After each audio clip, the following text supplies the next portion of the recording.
국회 상임위에서도 논란이 됐습니다. 주호영 원내대표님이 약 23억을 벌었습니다. 초과이익 환수가 전혀 되질 않았죠. 한 채에서 두 채로 늘리고 이렇게 해서 바로 이 법안 통과로 해서 23억을 벌고 초과이익은 전혀 환수되지 않았습니다. 예, 부총리님. 네. 혹시 지난주 일요일 날 방송됐던 MBC 시사교양 프로그램 스트레이트 보셨습니까? 예. 예. 거의 우리 대부분 집값 폭등 관련해서 원인이 뭐고 예. 어디에서 시작됐고 어떤 누가 책임이 있는지에 대해서 굉장히 아주 세밀하게 분석을 해놓은 자료. 그래서 오늘 좀 제가 그 자료를 가지고 좀 설명을 좀 해드리려고 합니다. 2015년부터 꿈틀대던 집값, 2017년부터 급등하기 시작. 뭐 이렇게 나와 있는데요. 저 시기가 언제일까? 미래통합당은 문재인 정부 탓을 하고 있는데 실제로 지금 이 프로그램에서는 부동산 급등의 시작은 지금 2014년 부동산 3법을 통과시키면서 안전핀을 제거했기 때문에 시작됐다. 이렇게 분석을 하고 있습니다.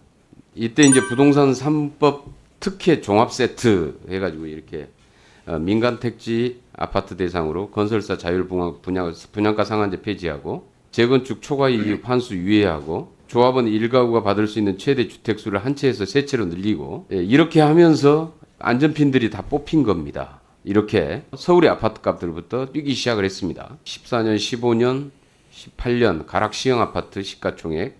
이 당시에 이제 당시의 여당이었던 미래통합당의 전신 여당 의원이 과반수를 넘기고 있었고 그 과반수의 힘으로 이게 지금 통과시켜서 이러한 그 부동산 집값 안정의 안전핀을 뽑아버린 건데요. 이때 이걸 왜 뽑았을까? 사실 이제 거기에 대한 원인들을 분석했는데 당시 여당 의원님들의 강남에 가지고 있던 집값이 얼마만큼 상승돼 있는지를 보여주고 있습니다. 9억 1천만 원에서 개봉주공 2단지 28억 원으로 약 3배 뛰었죠. 이현승 의원입니다.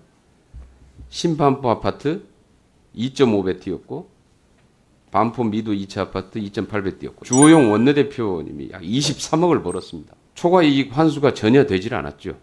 한 채에서 두 채로 늘리고 이 법안 통과로 해서 23억을 벌고 초과이익은 전혀 환수되지 않았습니다. 오늘 지금 세법 개정하는 것 안전핀을 다시 이제 박는 과정인데요. 타이밍은 지금 늦었습니다. 사실은 늦었지만은 지금이라도 하지 않으면 안 되는 거 아니겠습니까? 네. 오늘도 사실 또 미래통합당은 저렇게 뭐 절차적인 문제 몇 가지 지적을 하고 있습니다만은 이것의 핵심은 절차적인 문제가 아니라 이 지금 부동산 세법 안전핀을 박는 데 있어 찬성하느냐 반대하느냐가 저는 핵심이다라고 생각을 합니다. 이 본질적인 문제를 정확히 봐야 된다. 법안을 잘 모르는데 상정을 했다고 그러는데요. 법안이 발의된 지 17일이 넘었습니다. 이미 국회 홈페이지에 다 올라와 있고요. 관심만 있었으면 어떤 법인지 다 확인할 수 있고 이미 언론으로 지금 이 법안들에 대해서 수차례 다 보도가 됐고 모든 부동산에 지금 집값에 관심 있는 분들이 다 찾아보고 여기에 대한 의견도 계속 제시하고 그렇습니다. 그럼 그동안에 알아볼 노력을 하질 않았으면은 오늘 상정된 이유라도 심의라도 제대로 해야 되는데 알아볼 아예 생각이 없는 겁니다. 쉽게 얘기하면 심의할 의도도 없는 겁니다. 쉽게 얘기해서 이 법안 자체에 대해서 미래통합당은 아예 반대하고 있는 게 아니냐. 본심이. 저는 그렇게 볼 수밖에 없습니다. 이게 만약에 이 대책으로 인해서 정책 효과가 미비할 경우에 추가적인 투기 근절 대책을 가지고 있습니까?